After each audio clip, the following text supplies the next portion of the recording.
there in June 3rd, 2004, the day his 27-year consecutive game streak came to an end after 4,306 games, not including playoffs. Tom's voice went silent in 2005, the year he was inducted onto the Blue Jays Wall of Excellence, but his spirit lives in every single person who ever heard Tom Cheek. We remember the pitch, a swing, and a base hit, and the Blue Jays are the champs. And there's a bunted ball, first base side, Timlin to Carter, and the Blue Jays win it. The Jays win it. The Blue Jays are World Series champions. And the unforgettable, touch 'em all, Joe. Joe touched them all. Tom touched us all. Tom wouldn't be Tom without Jerry as well.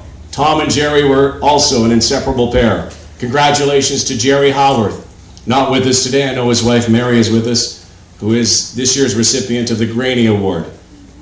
There he goes. Way to go, Jerry.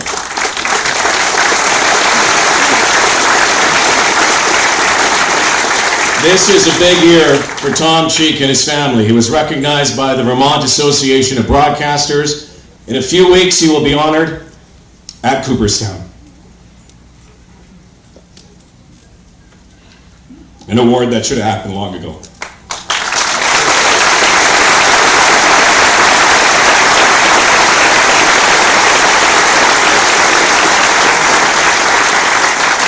The highest honor for a great baseball broadcaster. But today we mark his induction into our Hall of Fame, yet another embrace from the country that adopted Tom, Shirley, and the family as our own. Ladies and gentlemen, to accept this honor for Tom Cheek, the voice, touch 'em all. Please welcome his wife Shirley and his son Jeff.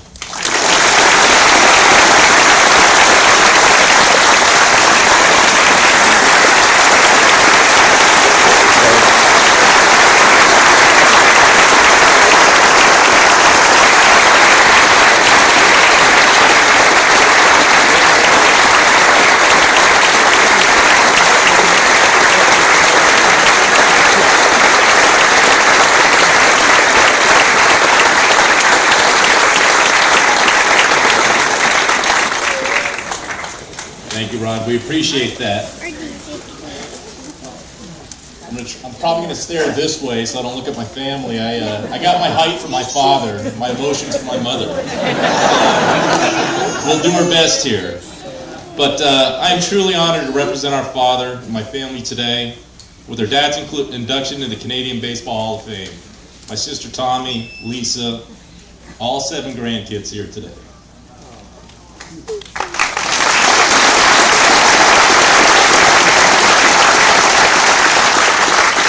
My father would say he is humbled by this and would thank the Canadian Baseball Hall of Fame Board of Directors, Margaret King, Alan Simpson, Scott Crawford, and all the other members of the Hall of Fame for including him.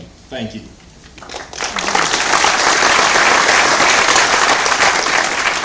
If you've been keeping an eye on Canadian youth baseball for the last 20 years, the Canadian Baseball Hall of Fame is certainly going to continue to grow for decades.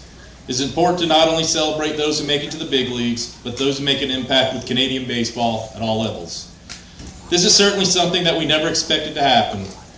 To be allowed to share the day with Tim Raines and George Bell, both truly great players for the Expos and Blue Jays, and that kid Ducey, as my father always referred to him as. On a personal note, Rob and other Canadian youth players like Paul Spoljaric, Dennis Boucher, and the Butler brothers in Toronto were players that a lot of us kids who played baseball in Southern Ontario looked up to and even competed against. We played in the same fields as Rob, and he inspired us to be the best players we could be. There were many happy kids when Rob got called to the big leagues with the Blue Jays. We were always in awe when we got to see George and Jesse and all the other Blue Jays and Tom up close, but Rob felt like one of us. We played in the same fields. We were kids in Canada trying to live a dream. A lot of us did it because of guys like Rob, so thank you.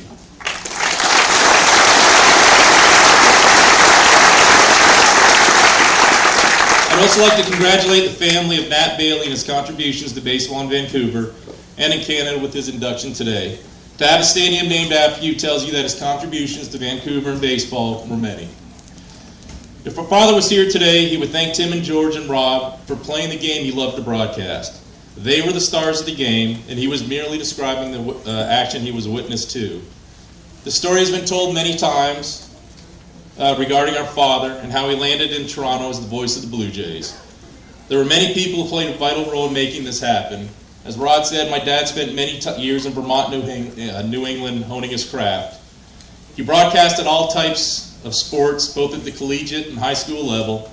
This included hockey games for the University of Vermont. I would love to hear that tape of this first game he broadcasted, because I'm pretty sure a guy from Pensacola, Florida, did not see a lot of hockey in 1950. I remember one day playing golf with my dad and having many conversations in the golf cart with him between shots. These were usually pretty short conversations, and if you ever played golf with my dad, you'd understand why, as I'm sure Cito can tell you. It didn't go a long way. I guess that's not fair. Dad was a golfer, and for a man of 60 years old, he was pretty good. Unfortunately, he was 40 at the time. I asked my dad how a kid from the South with no contacts in the business had made it to the big leagues. He told me he set a goal and spent each day trying to make himself better. He talked about calling all types of games, disc jockeying, and anything else he could do to get behind the microphone. He shared with me that he even called Friday Night League Bowling from Burlington, Vermont on the radio. I asked my dad, how in the world could you broadcast bowling on the radio? Without hesitation, he looked over me and said, son, who would listen to it? Once again, it was just another avenue for Dad to hone his craft, get behind the microphone, and do what he loved. While in Vermont, our father would make the 100-mile trip to Jerry Park and sit in the bleachers with a tape recorder and broadcast the games. I'm sure that was a sight to see. Here was a 6'5" man broadcasting into a Radio Shack recorder while a fan sat nearby and listened to his southern drawl. I wonder what the Expo fans thought of this. Montreal Expo broadcaster Dave Van Horn did notice and gave my father access to the press box. The wheels for his big league dreams were in motion. Dave was a lifelong friend of my dad, and if not for his act of kindness of what our dad went on to do, this would not have been possible, what Dave did. I know my father owed Dave a debt of gratitude for allowing him to get his foot in the door. And Dave's not with us, but if he was here, we would like to say thank you on behalf of the Cheeks family.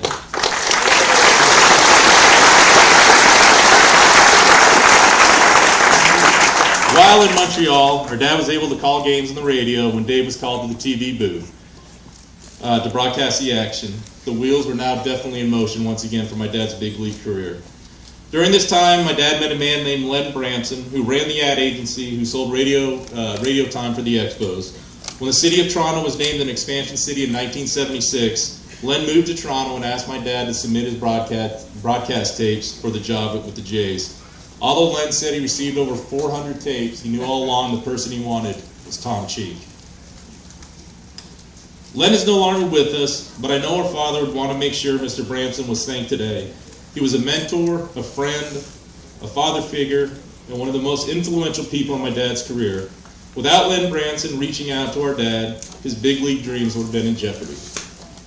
I remember as a kid moving from Burlington, Vermont to Burlington, Ontario during the winter break in 1976. My brother Tommy, sister Lisa, and I in the back seat, Mom up front, as we began Dad's 27-year voyage as the voice of the Blue Jays.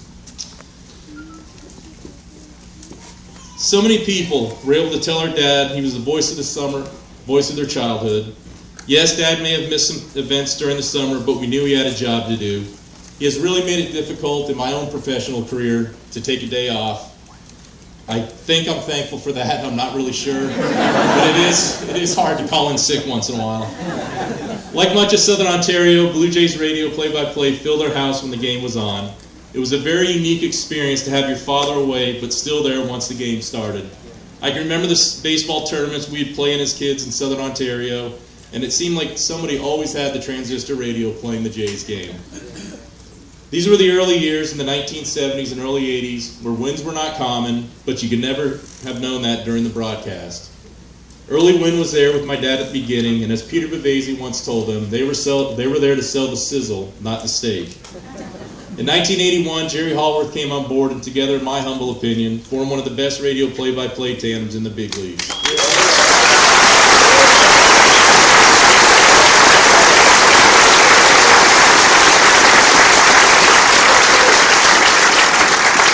It was a very unique broadcast. You had two play-by-play men, no color commentary, but they both respected each other. They both had their innings they worked. They both didn't step on each other's toes. When it was their time to call the action, each of them did that. The other one interjecting only once in a while.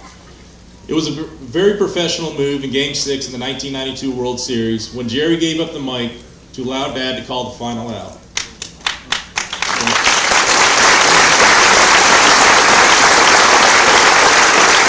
Problem is, the game wasn't over yet. It's the 11th inning, I believe, and I was talking to Tom the other day about it, what he was thinking when he saw Candy Maldonado throw the ball to the backstop, and Tom was running around trying to chase it down. But Jerry knew this was going to be the end. He thought, what a better way, or who else would end this season than my dad. And very professional, and Mary, we appreciate Jerry doing that for our father.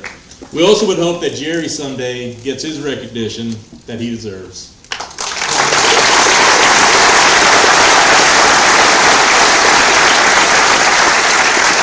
Dad made many friends within the Blue Jay family. A lot of people are here today. Cito Gaston, Pat Gillick, Howard Starkman, Paul Beeston, Gord Ash, Ron Taylor, and Jeff Ross. He enjoyed his time with all of them and appreciated their friendship and support. One person who came very close to our dad and the entire Cheek family was his radio engineer, Bruce Brenner. Bruce was like a third son, often spending many times with us on vacation. Somehow Bruce always got a bedroom and I was sent to a couch. So I guess it was a lot like he would spend a month with us down in Pensacola, spending a lot of time in November fishing. But Bruce was always like a son to my dad. To his credit, back in 1989 during the San Francisco World Series, Bruce was the first person to get their broadcast back on the radio after the earthquake hit. Dad often talked about that night how scary it was leaving the field, trying to get back to the hotel. I never understood why. They were staying on the 17th floor of a hotel, but I guess he figured that's better than anywhere. The Blue Jays were Dad's love, and he was honored to represent the team. He was proud of his association with the city of Toronto and the Blue Jays. Southern Ontario was home to our family for almost 3 decades. Well, most of the time we'd hear Dad talking about life in Pensacola. I promise you, when he was not here, he was talking about Toronto. Selling Toronto as a world-class city and Canada as a beautiful country. He formed a special friendship in 1981 with a 32-year-old backup catcher who Dad knew would be good at broadcasting once his playing days were over.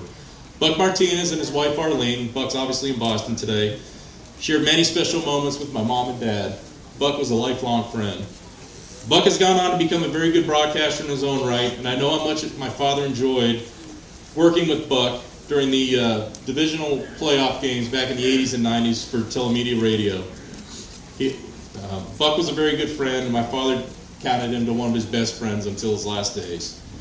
He also had many friends in the print media. They were the people who shared cabs with him, golf outings, story time during rain delays, dinners, and all other facets of living a big league life. They also had to listen to him sing, tell golf stories, and always check in during the game and ask, do you guys have the same score as us in here? I never understood that, but he always said it to him. I guess that was his way of breaking up the monotony. I don't know. But to all of those in the print media who have written so many moving tributes about our father since his death, we say thank you for keeping his memory alive, helping us remember our dad. We also need to thank the Blue Jay Radio Network for the support they gave my father over the years. Vicki McKee, Paul Williams, Scott Ferguson, Mike Wilner, and all the other folks behind the scenes who helped make the radio broadcast run smoothly. There are so many others, but hopefully you understand that time prevents me from mentioning everyone, so please forgive me if I left you out. Our dad was able to do something that he truly loved, 4,306 consecutive games. He was behind the mic with Buck and Jerry for many All-Star playoff and World Series games.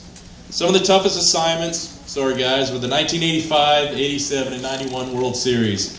The Jays were on the cusp of getting there, but they did it. Dad still had to go and do the World Series. He was a professional and there was a job to do. He did his job, and although he loved the Jays and wished they were playing, you could not hear it in his voice. He was a professional. The streak did not define our dad. He was a Toronto Blue Jay 24/7, 12 months out of the year. The off-season included the Jays Caravan, where he and some players would travel all throughout Canada talking about Blue Jay baseball.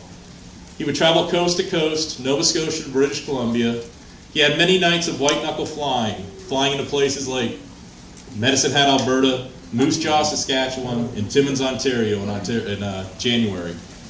It did not matter if you were the CEO, a salesman, a kid, or a third shift worker, our dad would talk baseball with you. Or he'd find out what you did. I was amazed when Dad passed away the number of people who were not directly associated with Major League Baseball who called or wrote our family and offering their condolences. A lot of them sent letters that started off with, "I met your dad at an event. He was generous with his time and he remembered me the next time he came through." Our dad always took the time to learn your name, what you did, and would finish with a smile and a handshake and tell you then that he would see him the next time through. He was who he was on the radio, a great guy with a big heart.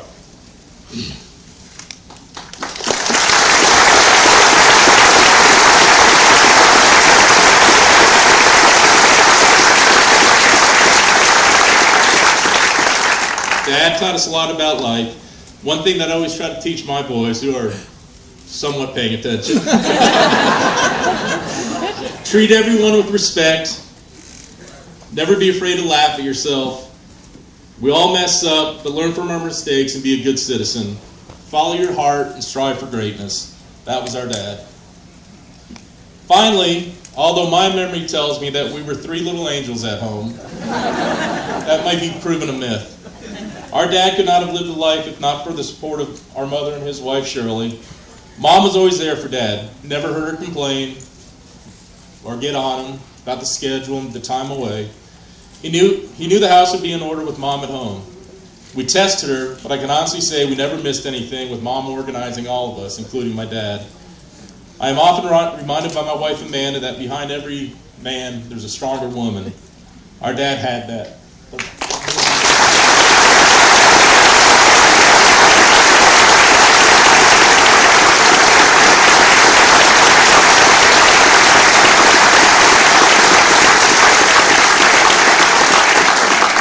So there was a lot of people that made my dad's life possible, but truly, without my mom's support, it never would have happened.